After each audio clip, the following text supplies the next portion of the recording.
What's up guys, Shouri here, and today we are going to be looking at the new hero, and then I'm going to go over the new pros and cons of both of them. First up's Damon. Modified human who survived an underground lab explosion, and after years on the run, she's now turned mercenary. Sporting red skin and bat-like wings, she has earned her a rep as T3's living, breathing demon.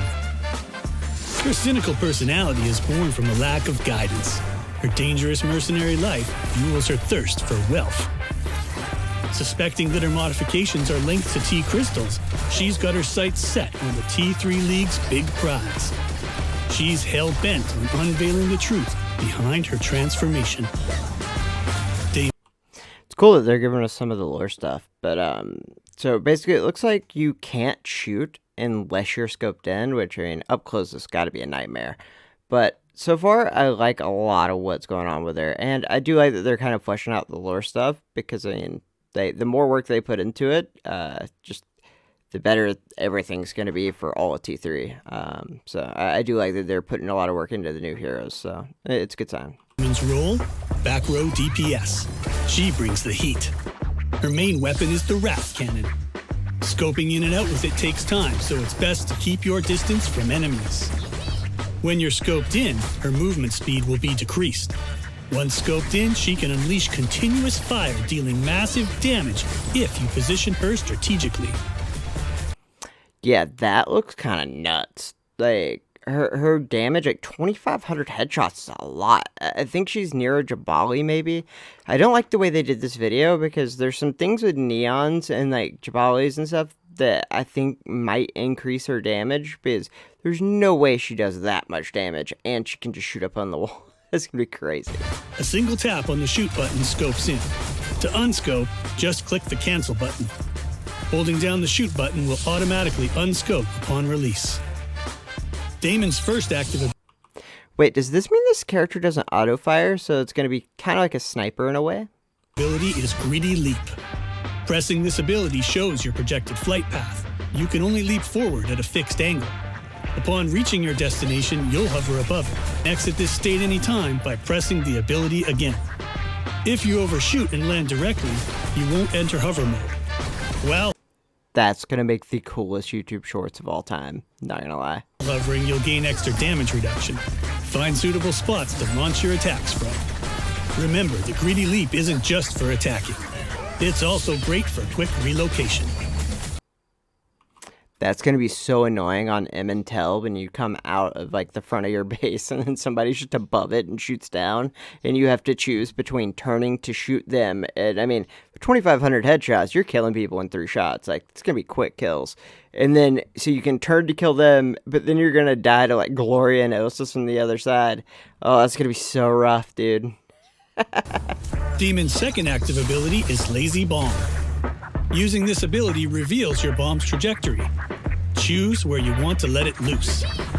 Its explosion damages enemies within range and creates a powerful gravity field. Enemies affected are slowed down. They can't jump and are continuously pulled towards the ground. This move is a solid counter for airborne enemies and quite effective against those who love to bounce around. The bonus damage can be used to finish off enemies, and the wide area of effect leaves no place for them to hide. Damon's first ultimate ability.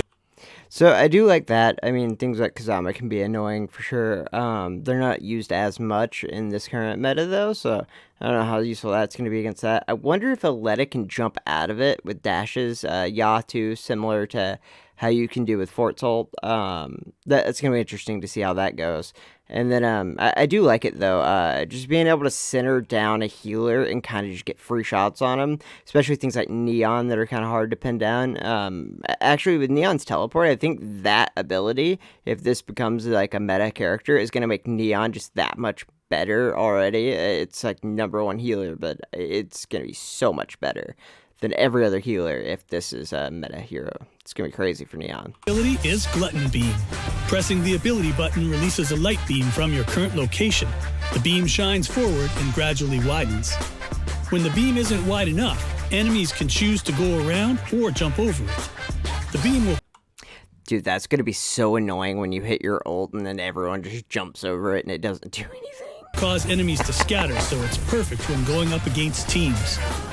Paired with Lazy Field, it prevents enemies from jumping and makes hitting them easier. Yeah, but that's going to be so hard to time, and honestly, I think you die in this situation. If you try to time that out, you're better off just shooting and killing him with this person's damage, and you just do so much damage with your gun, don't ever try to combo that. Damon's passive skill is Arrogant Shield. Arrogant Shield ensures Damon stays standing, even in intense gunfights. Yo, that's crazy. You heal yourself with headshots. Okay. Well, I like this character a lot. This character is going to be a highlight reel in the making. But hey, let's just see what the pros and cons are, and here's basically what I think. So first we're going to start off with the pros, then the cons.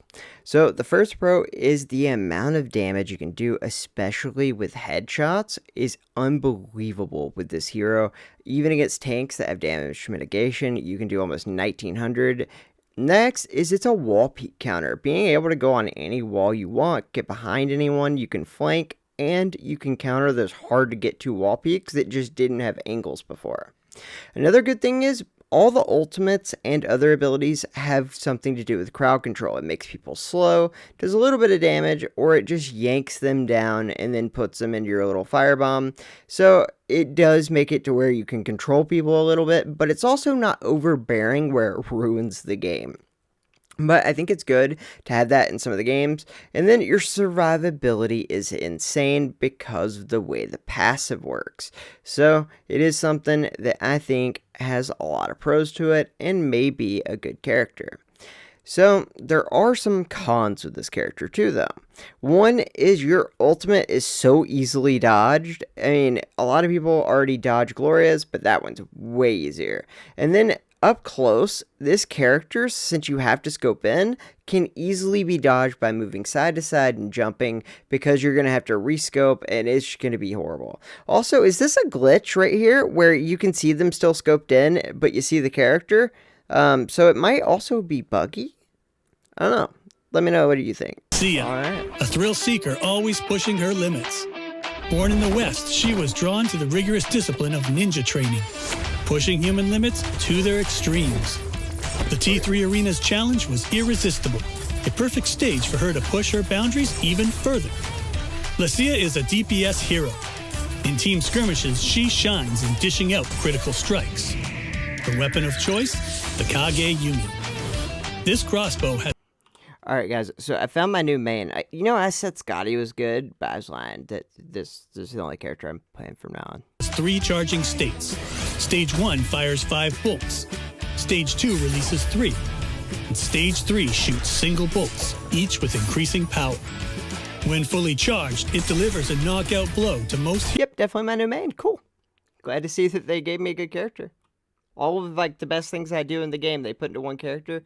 I was telling Gordo they needed to give me more of an advantage. So if you can just make a character that's kind of like Hunter with Shell and Walling all together, but make it better than all of them, just give all the good attributes with none of the bad, I'd really appreciate it. And so he did that for me. And I love Gordo. Heroes with a critical headshot. Close quarters combat triggers auto fire of 5 light beam bolts without charging. The key to victory? Balance close-range scattered beams and long-range high-powered shots from a fully charged crossbow. Lacia's first active ability is Wind Evasion. On activation, Lacia turns invisible and whirls away rapidly. This will render enemies aim assist and auto-fire. Oh my god, I'm going to do that to so many people. And then after I do that, I'm going to go behind their team and kill all of them, and it's going to be so great. Oh my god. Useless. After using Wind Evasion, her next shot charges faster. You can use Wind Evasion for quick escapes or chasing low-health enemies. However, it can't change... Wait, so when I get behind you, I can just 180 instant shoot you after the Wind Evasion? I didn't know that. That's crazy. Bro, this is going to be so much fun. Direction mid-use, so be careful not to crash into walls. Wind Evasion also defies gravity, making it perfect for moving between high platforms. KO an enemy and then refresh its cooldown for continuous use. Lacia's second active ability is Gale Shadow Kunai. Deploy it as an early warning trap in crucial passages. When an enemy passes by, they're marked. This is literally every solo player's dream.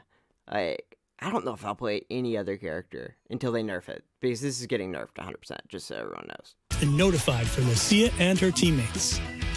It also provides supplemental damage during team battles or when aiming gets tough. But beware, enemies will also see its range effect. Lacia's ultimate ability is You know, like, everyone was like, man, it's kind of not great when Welling sees me through a wall. And so they were like, yeah, well, you know, you should feel good about Welling seeing you through walls. Welling could shoot you through walls like this one. Activating this ability slows Lacia, but it does grant her some temporary armor protection. She reveals all enemy player locations by performing 3 large-scale scans every 2 seconds. After a brief delay, she launches her Void Bolt attack in the direction of her scope. The Void Bolt ignores walls, shields, and enemies, dealing penetrating damage to all locations it passes through, but not critical headshots. Remember to use this ultimate from a safe location due to the slowed movement speed and long charging time during activation. Close range use is generally unfavorable. While Lacia charges up her ultimate, a warning symbol appears above all enemies' heads and her crossbow displays a visible aiming line. This serves as both a hint for shooting direction and as a respectful reminder for opponents. A respectful reminder, you're about to get shot through a wall. Lacia's passive ability is Reincarnation. By landing critical headshots, she generates energy to recover ammo for her Kage Yumi. You mean I never run out of ammo either? Bro, I'm never playing another character ever again. Alright, let's go to the pros and cons. Next up, we're going to start with the pros, then the cons. So, first pro is it has Shell's invisibility, invincibility, but better. Because when you get out of it, you get an instant shot, and also it allows you to fly, which is absolutely insane, making it even better than Shell's. Hunter's radar balls, but better because Hunter, you just have to guess where they are. This one, you can throw it, and it'll basically tell you where people are. And it's just a lot better. Right here, shooting through walls. Do I have to say why shooting through walls is good? 4. Headshots give ammo, which is one of my favorite things that this character does, because if you plan on playing a sniper, you got to hit some heads, and not running out of ammo is really nice. So I do like that feature a lot, and I think that's one of the things that'll probably get nerfed pretty fast. And it's also like Walling, but better. I mean, it's got huge headshot damage. It looks like it's easy in that close to medium range. Basically, all the things you want Walling for, this just seems like it does that, but better. Next up, the cons. So basically, the biggest con is the fact that you have to sell your kidney to be able to pay for this. There are a lot of problems that come with that, but you can still live with only 1 kidney, so don't worry. Getting this character won't kill you, it'll just make life harder. Number 2, her ult shoots very slow, and it does low damage. Unless you're shooting through the walls, it kind of sucks. Alright guys, I hope you've enjoyed this analysis, and I hope you all have a great day.